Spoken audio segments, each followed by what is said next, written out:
Alright, here's some heads we're getting ready to work on around here. These set here, it's a panhead set. These have been, valves have been cut down a little bit into these. Not sure how far. Exhaust port's not too bad. A little bit of wear right in here, but for a panhead that ain't too awful bad. Got a lot of corrosion and other issues around the head bolt holes here. Definitely a lot of corrosion. So this needs to be resurfaced here to get rid of all this stuff, especially around the oil gallery right in here. You have to get something to the gasket to seal against, would be nice. This is the other head here. This one's not quite eaten out so bad. You can still see some of the rough ass machining marks on it. At least it's not all eaten out like it is over here. This one here is sunk even deeper. You can see the big lips cut in here into the head. You can see how thin the seat is right through here versus this one over here is unthin. This here is a 65 head for this bike right here. You can see how much thicker these seats are. Get on the same exhaust seat. So that's the same view there as this one over here. You see how much thinner that is versus this one over here. So I'm not sure how much this has been cut out. This one's definitely been cut more than these other ones here. So I have to put a valve in here, measure install height, see how much they're really sunk.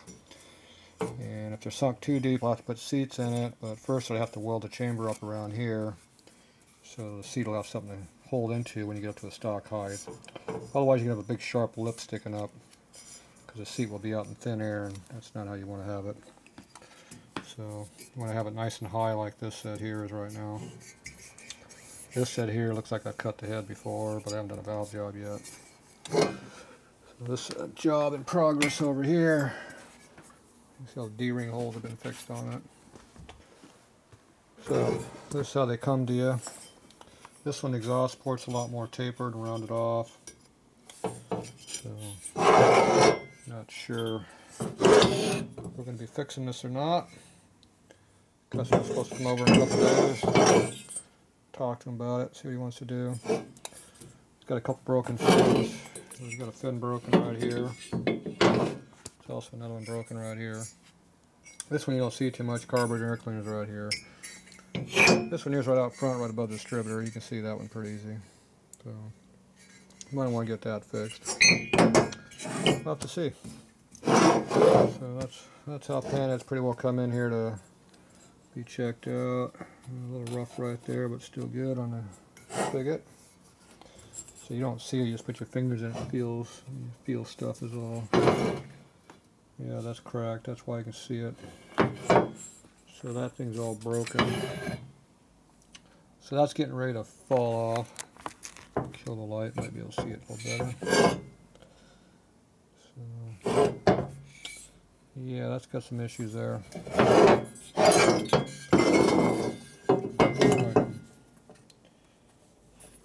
You can feel it sticking out from the edge, it's bent in right through there. So that's how you tell what's going on with this stuff. You feel it before you see it. So that should be checked out too, otherwise this here can break off at some point, go into your motor. Probably won't do much damage, it'll blow through it, but either way you don't like that stuff in there. Panheads have a real pain in the ass to get intake manifolds on and off, so obviously they got a little aggressive. Broke that one. Alright, so these need a lot of work. This set over here, not so much. So I like that set better. But anyway, we'll see what happens on this. These are off 58 panhead, even though these are 61 heads. Yeah, 4 or 61, so not quite the right top end, but close enough. They look the same. So, alright, we'll see what happens on this set. Alright, here's a couple sets of shovelhead I'm going to be working on here. This one might need a little bit of exhaust port repair. Might have a slight leak. This one over here, not quite so bad.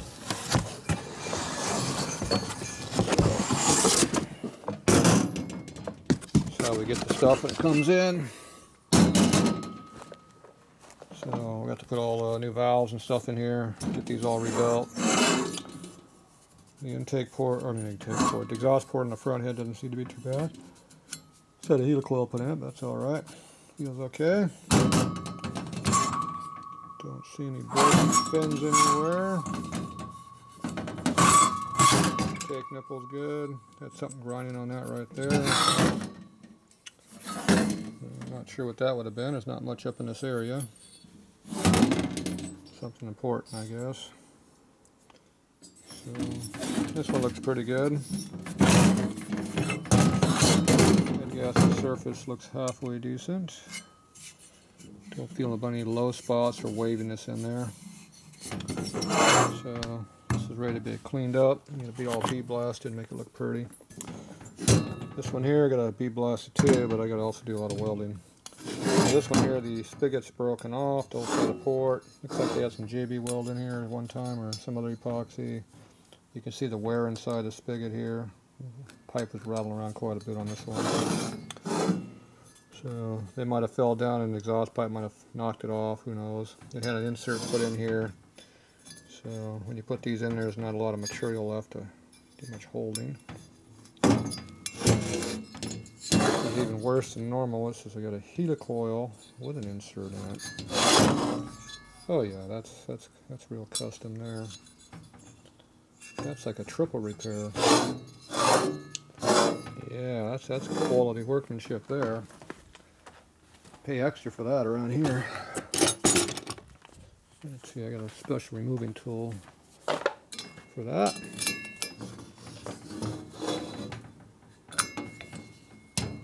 Yeah. Looks really nice.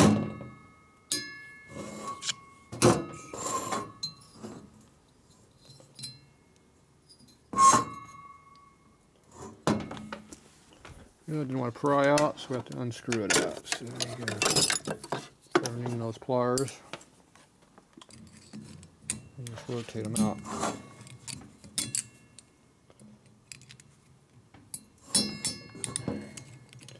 Except on this one, I don't want to come out. Nope.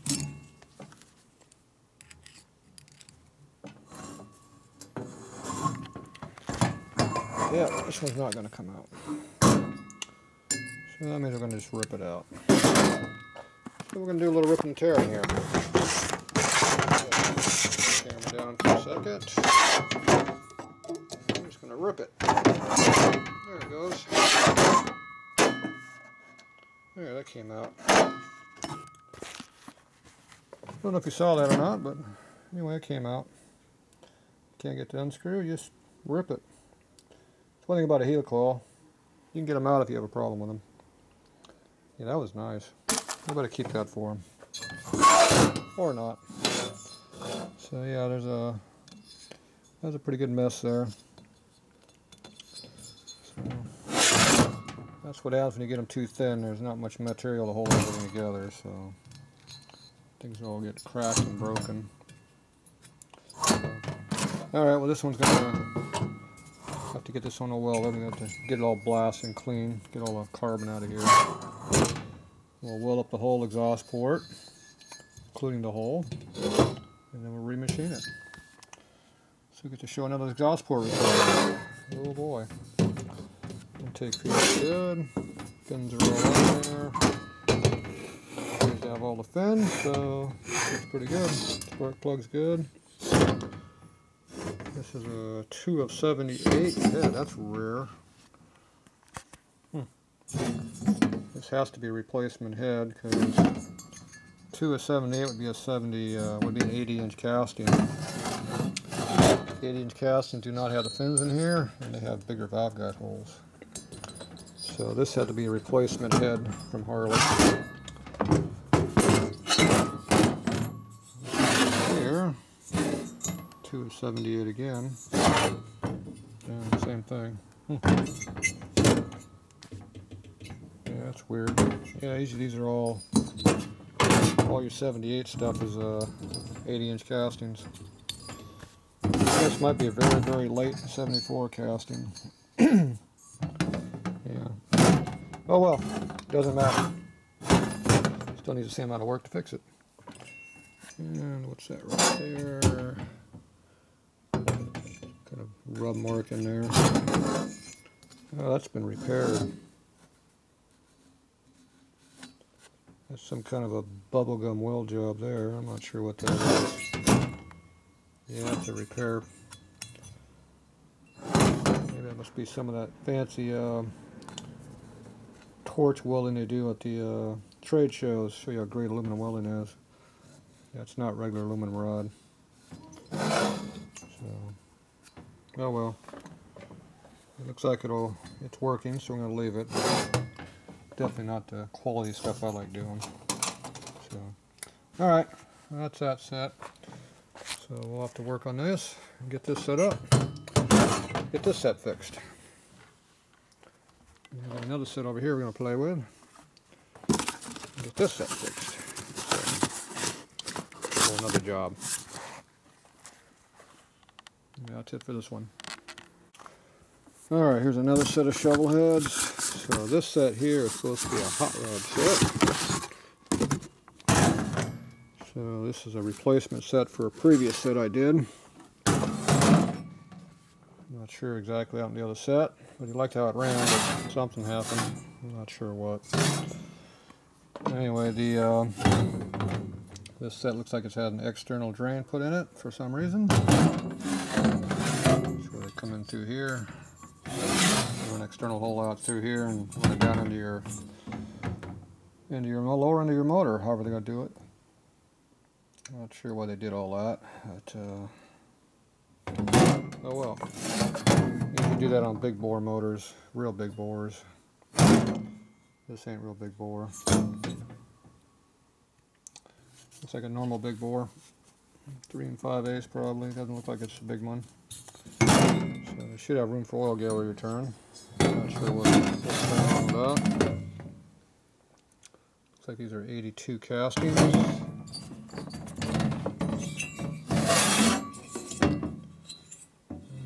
So that's an 80. 80 casting, 82 is when they casted it.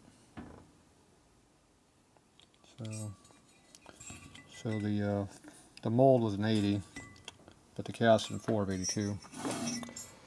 So anyway, this set of heads, we gotta clean them up, put some big valves in there.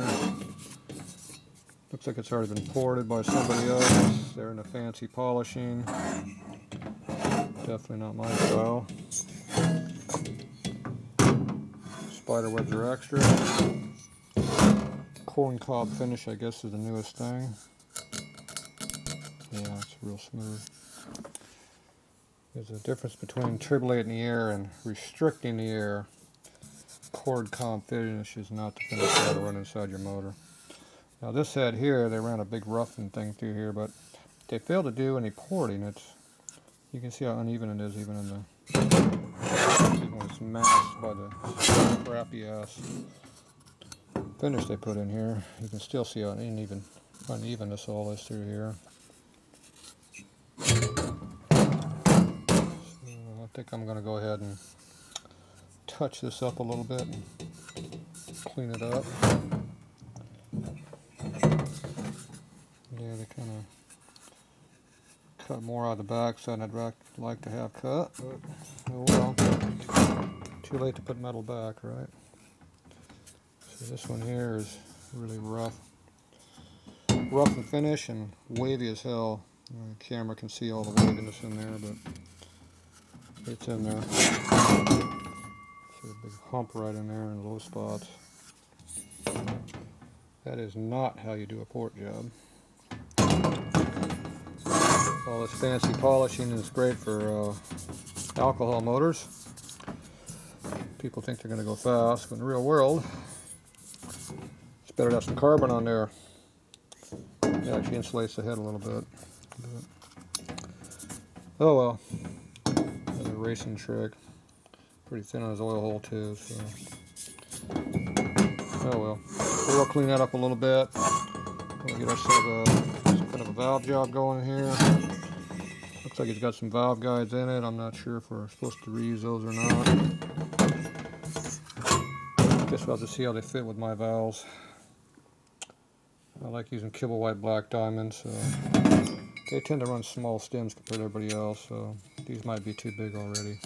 So, well, not much for bronze guides anyway. I like iron guides anyway. Oh well. This is how the stuff looks when you get it. You get to move on from there and make it good. So I'm going to take these and get these all, V-blast these all, get all the rust off, get the aluminum looking new again, get them all cleaned up, and then we'll start working on this set. So, got 2 sets to play with now.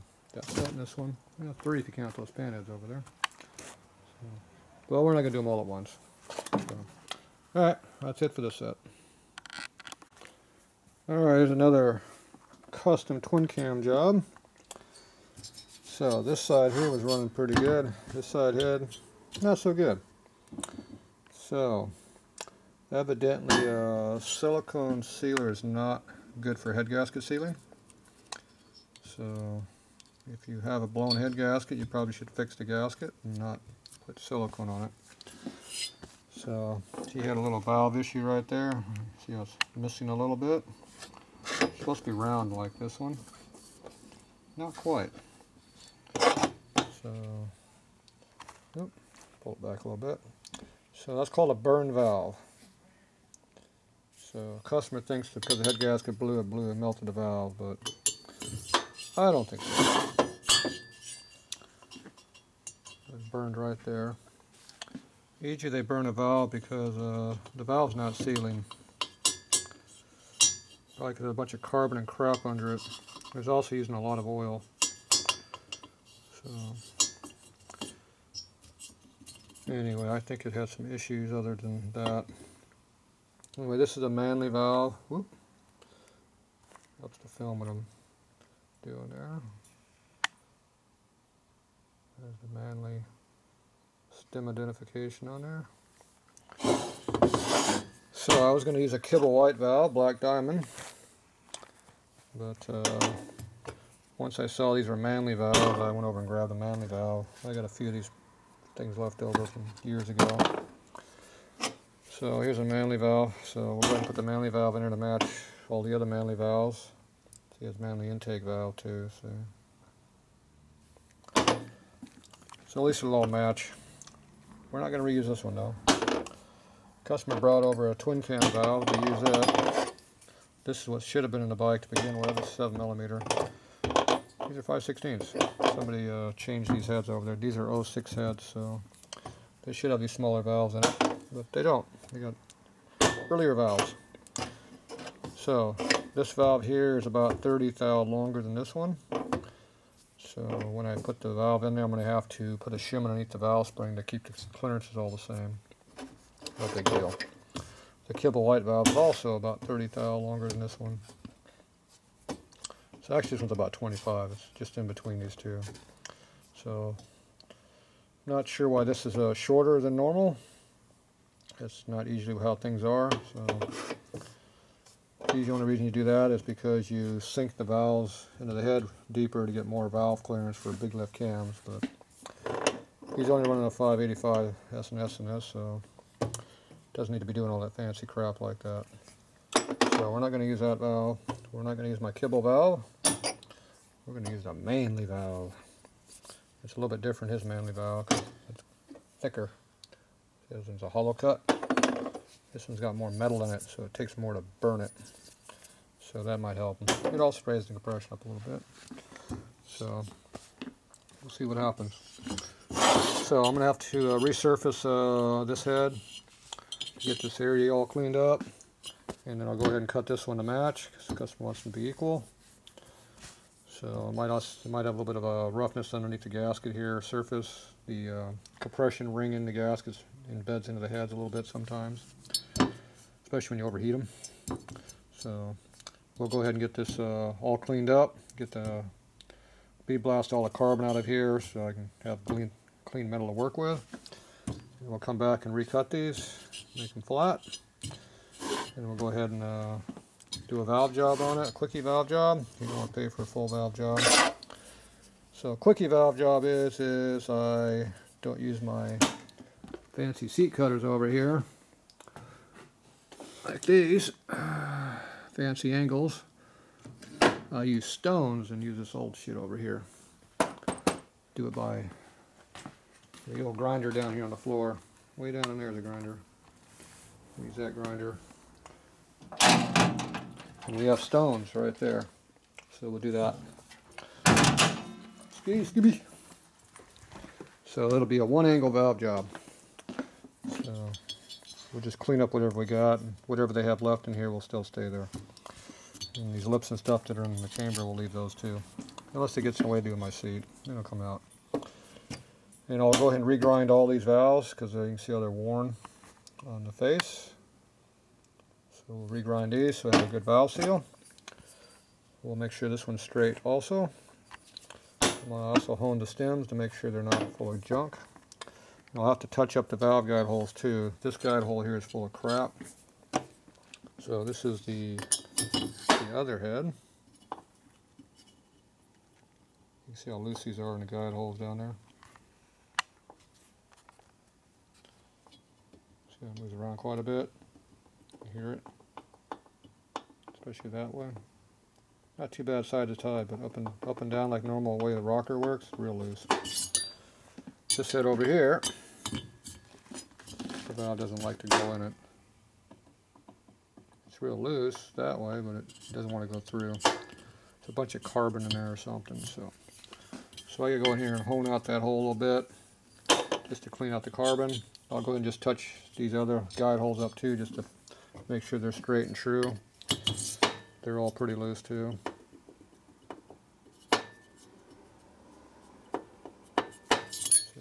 So we'll touch all them holes up too. So we can go ahead and blast this valve, this valve, this valve.